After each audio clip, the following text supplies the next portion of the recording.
नमस्कार, स्वागत आहे तुमचं कृषी जागरण मध्ये पॉवर्ड बाय स्टील इंडिया आणि मी प्रतीक्षा काकडे। पाहूया बातम्यांचा वेगवान आढावा। त्याआधी नजर टाकूया आजच्या टॉप हेडलाईन्स।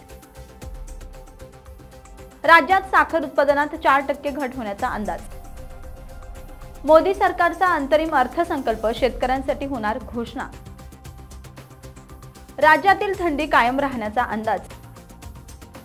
धनंजय मुंडेंनी पीक विमा कंपन्यांच्या अधिकाऱ्यांना धारेवर धरलं। अर्थसंकल्पात ऑपरेशन ग्रीन अंतर्गत ठोस आर्थिक तरतूद करा, अजित नवले। पाहूया या संदर्भात सविस्तर बातम्या। ऑल इंडिया शुगर ट्रेड असोसिएशनने आगामी 2023 ते 24 हंगामात भारताच्या साखर उत्पादन घटीचा अंदाज व्यक्त केलाय। मागील हंगामाच्या तुलनेत सुमारे चालू हंगामात 4% घट होण्याचा अंदाज आहे। इथेनॉल उत्पादन वाढवण्यासाठी आणि अवकाळी पावसामुळे ऊस उत्पादनावर त्याचा परिणाम झालाय। यामुळे यंदा साखर उत्पादन घटण्याचा अंदाज आहे। AISTA एकूण उत्पादन 31.6 दशलक्ष टन होण्याचा अंदाज व्यक्त केलाय।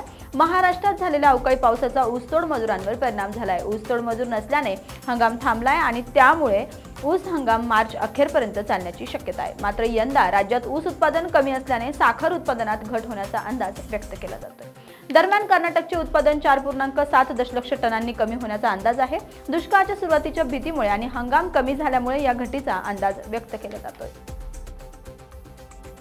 मोदी सरकारच्या या 5 वर्षातील शेवटचा अंतरिम अर्थसंकल्प सादर करणारे आणि यामुळे या अर्थसंकल्पाकडे सर्वांच्या नजरा लागल्या आहेत। या अर्थसंकल्पात नवीन घोषणा केल्या जात नाही, ज्या घोषणा सुरू आहेत त्यांनाच आर्थिक खंड येऊ नये म्हणून हा अर्थसंकल्प सादर केला जातो। मात्र तरीही या अर्थसंकल्पात शेती, उद्योग, बँक अशा विविध गोष्टींना जास्त प्राधान्य दिले जाण्याची शक्यता आहे। येत्या 1 फेब्रुवारी म्हणजे उद्या 1 फेब्रुवारी 2024 रोजी केंद्रीय अर्थमंत्री निर्मला सीतारामन अर्थसंकल्प सादर करणार आहेत। हा अर्थसंकल्प मोदी सरकारसाठी महत्त्वाचा मानला जातोय, कारण अर्थसंकल्प जाहीर झाल्यानंतर काही दिवसातच लोकसभेच्या निवडणुका जाहीर होण्याची शक्यता आहे आणि त्यामुळे या अर्थसंकल्पातून सर्वसामान्य शेतकरी, नोकरदार वर्ग यांना मोठं गिफ्ट मिळण्याची शक्यता व्यक्त केली जाते।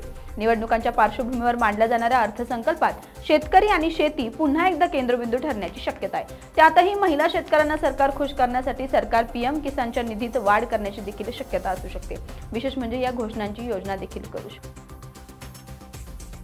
गेल्या अनेक दिवसापासून काही भागात किमान तापमानात वाढ झाली होती, परंतु आज पुन्हा तापमान घटले असून पुढील काही दिवस थंडी पुन्हा वाढण्याची शक्यता असून महाराष्ट्रातही सध्या थंडी कायम असू शकते। किमान तापमानात चढउतार होत आहेत। राज्यात गारठा कायम असून आज राज्याच्या किमान तापमानात काहीशी घट होण्याची शक्यता हवामान विभागाने वर्तवली आहे। उत्तर भारतात थंडीचा कडाका कमी झाला आहे। पंजाब, हरियाणा, चंदीगड, उत्तर प्रदेश, बिहारमध्ये किमान तापमान 6 ते 10 अंशादरम्यान आहे आणि सध्या राज्यात किमान तापमानाचा पारा हा 10 अंशाच्या वर गेला असून म्हणजेच किमान तापमानाचा पारा हा 10 ते 20 अंशाच्या दरम्यान आहे। आज किमान तापमानात घट होण्याचा अंदाज आहे, अशी माहिती हवामान विभागाने दिली आहे।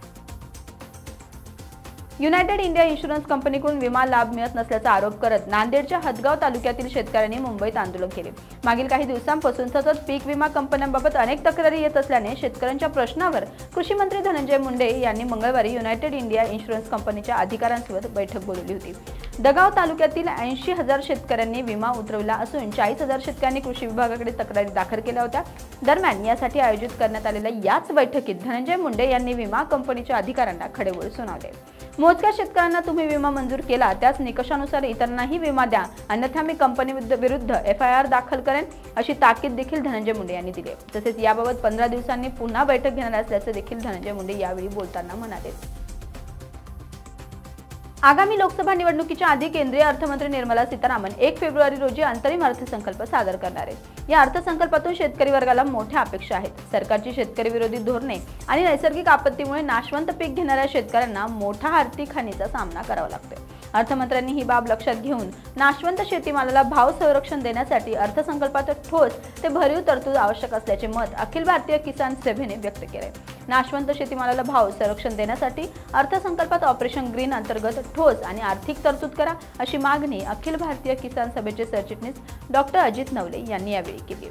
तर आता बुलेटिनमध्ये वेळ झाली इथेच थांबण्याची। तसेच कृषीच्या वेगवान बातम्या पाहण्यासाठी आणि नवनवीन व्हिडिओ पाहण्यासाठी कृषी जागरण मराठी चॅनलला सबस्क्राईब करायला मात्र विसरू नका। नमस्कार।